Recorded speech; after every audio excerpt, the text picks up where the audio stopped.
Hello, this is Forgotten Rights. Now, I'm going to be talking to you about a political commentator named Matt Walsh. Now, I believe I've criticized him before on other things, but the main thing that I'm talking about today is the idea that track is a sport. And it was brought up in Matt's show when he was talking about the transgenders in the sporting events, right? And he's saying, well, these guys are biologically male, they can't be competing in women's sports. And that raises a very serious problem. It's like people who claim to support reality are supporting the notion that track, like people running parallel to each other, is in some way a sport. It's not. Now, if we're gonna have a definition of sport, or if we're gonna use the word sport, we need to have a definition for it, right? We need to have it like objectively meaning something, not just like you can call whatever you want a sport. Now we need to have actual meanings for words, right? And that's kind of what he talks about with the transgender stuff. We need real meanings for things, right? So if we're going to talk about real meanings of things, we need to talk about sports. So let's get into the definitions of what we might consider a sport to be. Now, personally, the definition I use, and I think is the only objective means of determining what is and is not a sport without everything being a sport or nothing being a sport, is saying that for something, or for an activity to become a sport, it requires serious physical exertion, as in you couldn't play chess or something. Chess wouldn't be a sport because, it doesn't actually involve you exercising at all. Your heart rate stays pretty much the same throughout the whole thing, and your muscles don't get stronger. It's not healthy for you or anything like that. So there's no exercise in chess. Therefore, you need to have some type of physical exercise or physical exertion in a sport. Then next up, you need direct physical competition. Now, why direct physical competition? Because if you don't have direct physical competition, then pretty much anything could be a sport, right?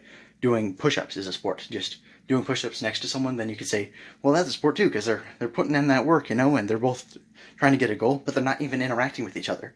For direct competition, one person doing their job well must naturally mean that the other person is not doing their job well enough. As in, one person, say in hockey, who's really good at whacking the puck with a stick, and getting a goal, would naturally mean that the other person wasn't doing their job well enough to block that shot, right? So, and in football, a really good tackle will detriment the other players. So one side doing their job well, essentially, is bad for the other team. One side doing their job bad is good for the other team. Now that's just an inherent nature of direct physical competition. So this is where track falls apart. So why can't track be a sport? Well, consider, how are they actually interacting with each other? How is track different from just someone just running to see how fast they can go? I mean, they just happen to be right next to each other while they do it, so more people can see them. So, I mean, it's not an actual competition. They're just doing it for the purpose of going faster. They just happen to do it right next to each other. A football player who tackles someone is competing with the other person because he's actually putting in the effort to knock them to the ground. Or she, because remember that one chick kicked a ball like 15 feet or something? Or she. But yes, so in football, you can tackle someone to the ground. That's an actual sport because you're actually putting in physical exertion by slamming into people and by running and such and throwing stuff. And it's direct competition because you actually knock someone to the ground. And I think we all agree football's a sport.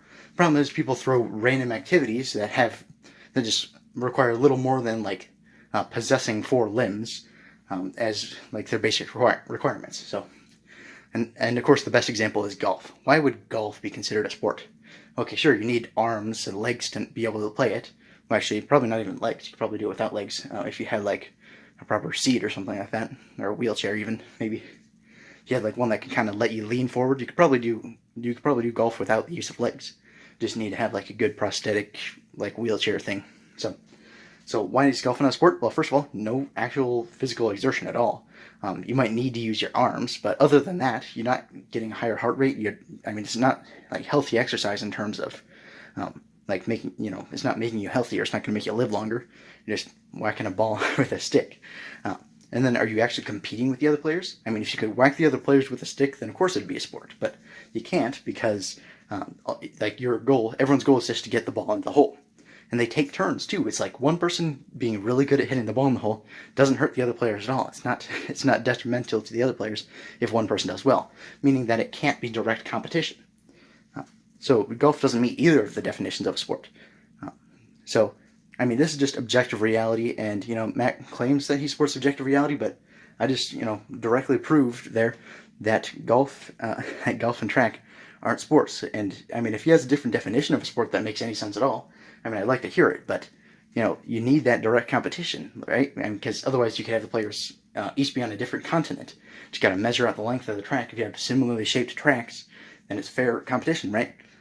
Or you could do it like every player does a different day of the week, You have like 6 players, we'll have someone start Monday, then we'll go all the way through Saturday, and then maybe on Sunday we'll just send out a group email and inform them who had the best time.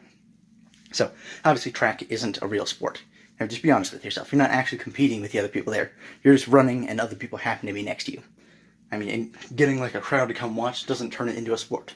People show up in crowds to watch golf and chess and like computer games. So just be honest with yourself. I mean, if you're calling track a sport, I mean, you just clearly have no grasp of objective reality. You just need to accept it. You need to overcome your societal notions of what is and is not a sport and embrace objective, truthful reality. So thanks for watching, everyone. You have a wonderful day.